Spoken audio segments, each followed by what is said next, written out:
Welcome to the Deep Dive, your shortcut for really understanding AI. Today is July 1st, 2025, and we're digging into the biggest global AI news. We're talking major financing, new products, those key breakthroughs, basically what's actually shaping the future right now. And what's really striking is just the speed and, well, the sheer variety of it all. It points to some big shifts in strategy and investment globally. Okay, so let's kick things off in Europe. It feels like a real hub of activity, balancing, regulation with innovation. That's a good way to put it, a constant dialogue. First up, Google.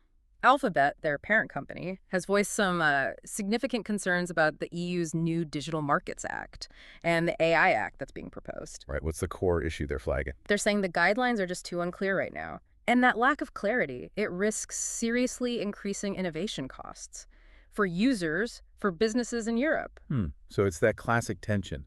How do you regulate effectively without stifling the very innovation you want to encourage, especially in AI? It's a tough balance. Absolutely, but it's not all friction. Look at France. They've just launched their Dare to AI plan. Osez Lier, I think it's called. Yes, with significant funding, too. Exactly, 20 million. And the goal is ambitious. Train 15 million professionals by 2030. They're setting up an AI academy, even making AI education mandatory for students. So that really highlights the other side of the coin in Europe. Proactive government investment, building that talent pipeline, pushing for adoption. Right. A dual narrative, like you said. Okay, let's pivot now over to Asia, where we're seeing some very practical AI applications emerge. Interesting. What's happening there? Well, Fujitsu in Japan has rolled out the country's first AI-powered cloud library search. Think searching for books, using natural language, getting recommendations. So moving beyond just keywords. Precisely. It's already up and running in 2 places, and they plan to expand it to 100 organizations by March 2028. That's quite significant. It touches on how AI is fundamentally changing information access, making knowledge, well, easier to find and interact with. Big implications for research, education. Definitely. Okay, let's cross the Atlantic. The U.S. and Israel, just a huge amount of buzz there around investment and some really key policy moves. Yes, the scale of investment is remarkable. Starting with Elon Musk's XAI.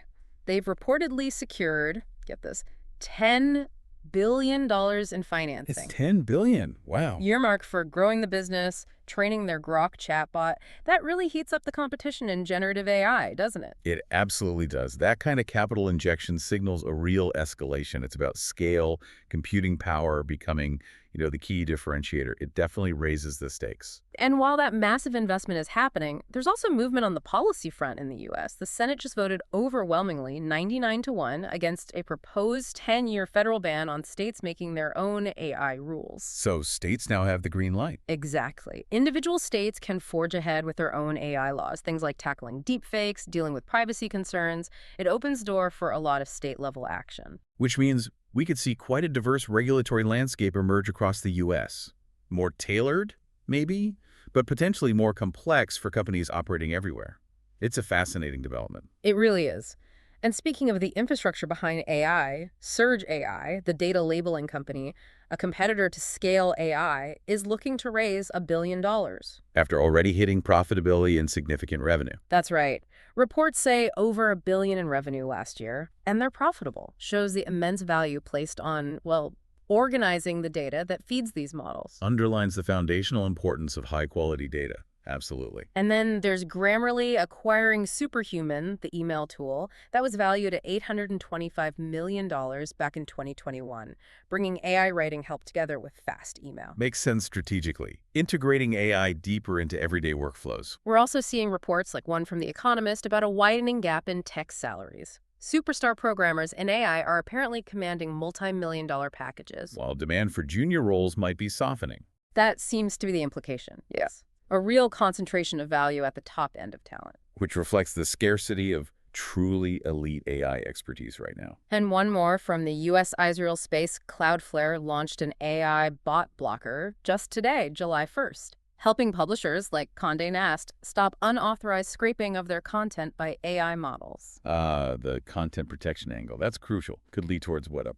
paper scrape kind of model eventually. Potentially. It addresses a major tension point. Also, quickly, Israeli drone company Extend just opened its U.S. headquarters in Tampa, Florida, focusing on defense. Shows that cross-border tech flow. So summing up the U.S. and Israel, massive capital, An evolving regulatory patchwork state by state, an intense focus on data, elite talent, and protecting digital assets. A very dynamic picture. Absolutely. Okay, finally, let's head to India. We're seeing AI being applied in some really targeted, sector-specific ways there. Like in agriculture. Yes, exactly. Maharashtra launched India's first AI agricultural e-library. Students can get crop info on their phones using QR codes, practical, accessible knowledge. That really speaks to using AI for direct, tangible benefits in key sectors. Very grounded applications. And Esri India, focusing on geospatial tech, is investing significantly over 150 crore rupees, that's about $18 million US, to set up a GIS AI competency center, developing location-based AI solutions. So building specialized capabilities alongside those practical applications. A clear strategy towards specific AI strengths. So wrapping it all up, I mean, what a snapshot. Huge investments, complex regulations taking shape, very specific, innovative applications popping up everywhere. The pace is just incredible. It really is. And I think the big question hovering over all this is, how will these different regional approaches, the regulations, the investments, the focus areas, how will they ultimately interact? Will they converge, diverge? How does this reshape the global AI balance? Definitely something to keep thinking about.